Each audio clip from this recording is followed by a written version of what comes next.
დიდი ხნის შემდეგ ისევ დაბრუნდი, როგორც ხედავთ, იმედია კამერას სწორად დავაყენე. რაღაცეები შეიცვალა, მართლა შეიცვალა რაღაცეები. სიახლეებიც მაქვს თქვენთვის, განსაკუთრებით თქვენთვის, ანუ ჩემი გამომწერებისთვის. მინდოდა მეთქვა ყოველთვის, რომ მართლა ვაფასებ იმას, რომ გვერდში მიდგახართ, ხარს მიჭერთ და მადლობა ამისთვის. ხო, იმას ვამბობდი, რომ შეიცვალა ყველაფერი. ახლა უკვე 88 კილო ვარ. 130 კილო ვიყავი, ვინც არ იცის. მერე 110, მერე 100-ზე ვიყავი გაყინული და ბოლოს 88-ზე ჩამოვედი. მთელი ამ ხნის მანძილზე აქტიურად ვარჯიშობდი. ანუ ის არ იყო, რომ რადგან ვიდეოების გადაღება და ატვირთვა შევწყვიტე, ვარჯიშიც შევწყვიტე, არა, ეგრე არ ყოფილა. ვარჯიშობდი, უბრალოდ ვერ ვახერხებდი, რომ ვიდეოები გადამეყო. უფრო მაგარი სიახლეები მაქვს, ამას უბრალოდ დროსთან ერთად გაიგებთ და არ გეტყვით რა ჯერ. ოღონდ ეს სიახლეები კონკრეტულად თქვენთვის მაქვს. კარგი ამბები. ვინც ერკვევა იცის, რომ წონის კლება და ცხიმიწვა და კუნთის მომატება ან შენარჩუნება ძალიან რთულია, ეს ორი პროცესი ერთდროულად, მაგრამ რავი, ვახერხებ. შეუძლებელი არაფერი არ არის, თავარია მეტი მონდომება. 80-მდე მინდა რომ ჩამოვიდე, 80 კილომდე. ოღონდ არა კუნთის ხარჯზე, არამედ ცხიმის წვის ხარჯზე. სულ ეს იყო, რაც უნდა მეთქვა. ახლა კი დარბაზიდან შემოგიერთდებით.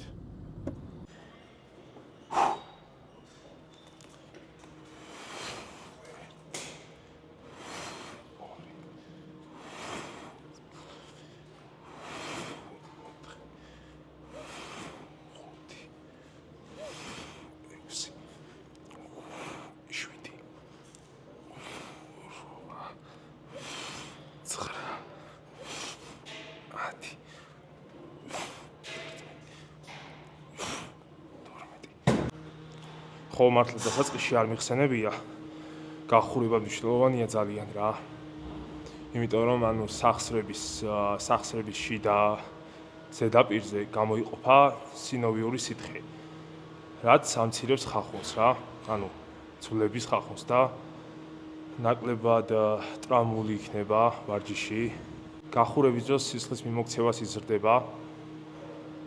ტრავმებსაც თავიდან ავიცილებთ. სხეულის ტემპერატურაც იზრდება და მოკლედ ძალიან მნიშვნელოვანია.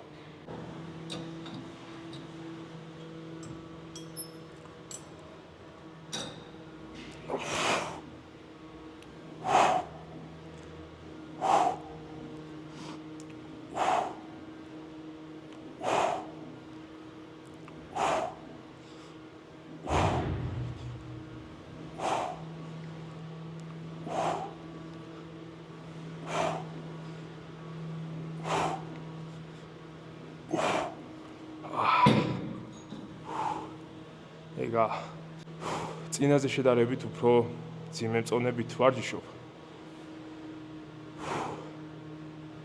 მაშინ არ მქონდა ეგრე განვითარებული კუნთები, როგორც ახლა.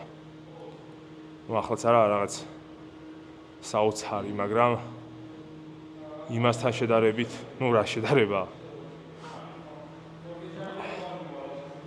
დღეს გამემართლა, იმიტომ რომ არ არის მუსიკა ჩართული დარბაზში, თორე ვერ მოვახერხებდი საუბარს დარბაზიდან. მიჩოულიც არ ვარ დარბაზში საუბარს. დიდად. ვიღაც სხვა რომ ისმეს. მაგრამ მაგასაც დავხვეწავ, არაა პრობლემა. ადრე მქონდა მისვლამდე თავრუსხვევები, ეთყობა წნევა ეცემოდა ძალიან დაბლა და ამიტომ შემდეგ უკვე მოძრაობა დავიწყე უშუალოდ. დასვენება არის ჩემთვის მოძრაობა. ვიდეოში მექნება ბევრი ჭრები რა და არ გაგიკვირდეთ. ძალიან გაიწელება ვიდეო და ამიტომ ინტერნეტიც არ მაქვს ძალიან ძლიერი და ვერ მოვახერხებ ატვირთვას, ამიტომ ინტერესო რაღაცები ამოვჭრა ხოლმე რა. რო არ იყოს 1 საათიანი ვიდეო. სადღაც დაახლოებით 10 წუთამდე რო იყოს ეპიზოდები. ვინც არ იცის, დანომრილი მაქვს ჩემი ვიდეოები ეპიზოდებად. უმნიშვნელო მოკლე ვიდეოები მაქვს ჩვეულებრივი სათაურები და დანარჩენი არის დანომრილი რა.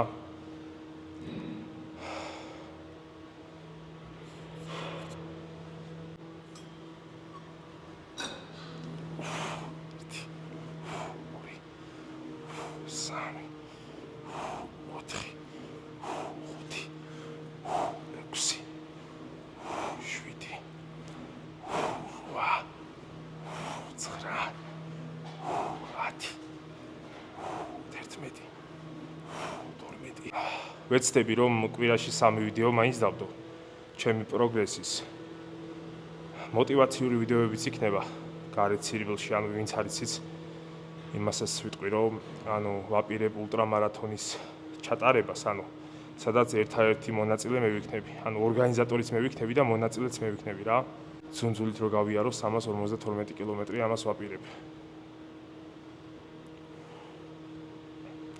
არ ვიცი რამდენად გამომივა, მაგრამ ვფიქრობ, რომ შევძლებ ამას. რამდენიმე თვე დამრჩა მოსამზადებლად. წონაში უნდა დავიკლო პირველ რიგში, ანუ ეგ არის ძალიან მნიშვნელოვანი. ხელს შემიშლის წონა სირბილის დროს. TikTok-ზე მიწერდა ზოგი კომენტარში იმას, რომ აი 352 კილომეტრი ძუნძულით როგორ უნდა გაიარო და ანუ შეუსვენებლად არ ვაპირებ 352 კილომეტრის გავლას, ანუ რამდენიმე დღეს მოვანდობებ ამას.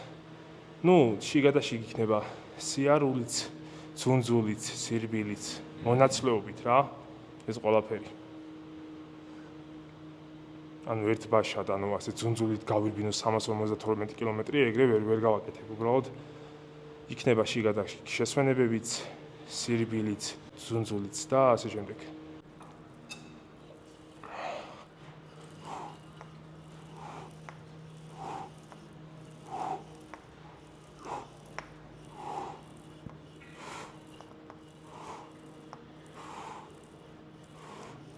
ზედმეტად სუბუქი არის.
ნუ გეგმაში ვცვალე თავიდან ან ზურგის დღესთან დაკავშირებით, ანუ ზურგის დღეს ვაკეთებდი ხოლმე ბიცეპს რა.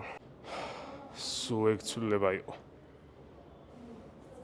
ამდენიმე ვარჯიშის კადრი არ გადამიღია და მოკლედ სულ ეს იყო. ხშირად დავბრუნდები, კვირაში 3-ჯერ, ოღონდ ვერ მოგატყუებთ და ვერ გეტყვით კონკრეტულ დროებს რა. სუსტად ვერ გეტყვით, ანუ შეიძლება 4 შაბათს ვარჯიშობ, მაგრამ 4 შაბათს არ ავტვირთო ვიდეო რა. ანუ ხომ ხვდებით რასაც გულისხმობ. შეიძლება 5 შაბათს ავტვირთო ეგ ვიდეო რა, ანუ როგორც დრო მექნება ისე რა. თუ მოვახერხებ ავტვირთავ ხოლმე რა, ანუ იმავე დღეს ავტვირთავ ან მეორე დღეს, ან მესამე დღეს, მოკლედ. კიდევ ერთხელ მადლობა ყველას. მიხარია თქვენი კომენტარები. ეს რატო იყო ანთებული არ ვიცი. ხო, მოკლედ მადლობა ყველას და მიხარია თქვენი კომენტარები, ანუ დადებითი კომენტარები, შეფასებები, შესწორებებიც კი სასიამოვნოა, რომ ხედავ რომ რაღაც კრიტიკულად აფასებს ადამიანი თუნდაც ვარჯიშის პროცესს. ან რამე შესწორებას აკეთებს. აი ამაზე ვარყოფით დამოკიდებულება ნამდვილად არ მაქვს, რომ ვიღაცა რაღაცას მისწორებს, ან თუნდაც მეუბნება რომ ეს ესე არ არის, ან ცდები ან რაღაცა, კი, გასაგებია, მაშინ მითხარი შენი პოზიცია, შენი აზრი. და უსმენ რა, ანუ და შემდეგ უკვე ჩემზეა დამოკიდებული იმ ადამიანის აზრს, კრიტიკას გავითვალისწინებ თუ არ გავითვალისწინებ, მაგრამ ყოველ შემთხვევაში ვუსმენ ამ ადამიანს რა, მის აზრს. ყველაფერი არ იცის. მოკლედ დროებით, მომავალ შეხვედრამდე.